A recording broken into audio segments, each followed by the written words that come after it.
that the American Dental Association was the policy-making body for our profession. It was a broad umbrella of the profession, if you will. But I didn't understand the general makeup of the association, and so once I came here to South Carolina and I started practicing, I noticed in a colleague's office a copy of JADA, the Journal of the American Dental Association. And I wanted a copy of that, and I was like, well, how do I get a copy of that? And they said, well, you have to join the ADA.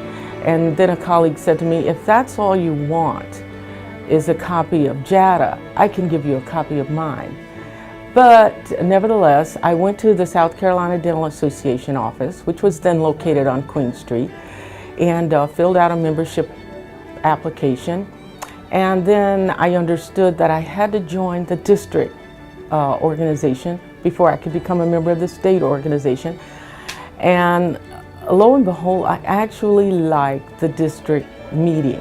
I went there and it was a place where I saw colleagues and their families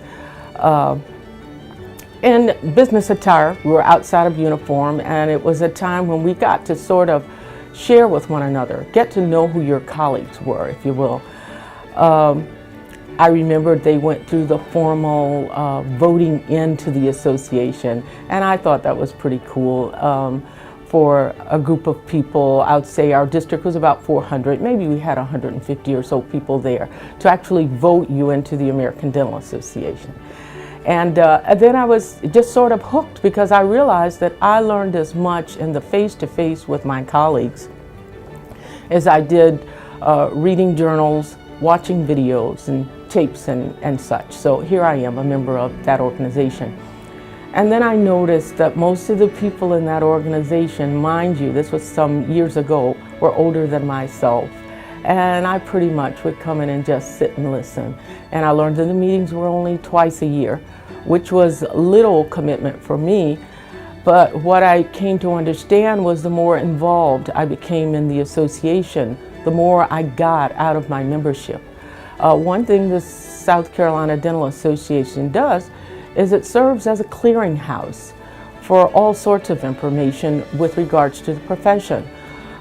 Whether it be application of the South Carolina Code of Laws, how long should I keep a patient's records, how do I dismiss a patient that we really just haven't hit it off. And years ago we had what was known as peer review. It was a wonderful place to have resolution between patient and provider conflict. Well, I mentioned the JADA, the Journal of the American Dental Association, because back then dental periodicals were at a premium. Now you can go online, there's all sorts of continuing education, you can do webinars.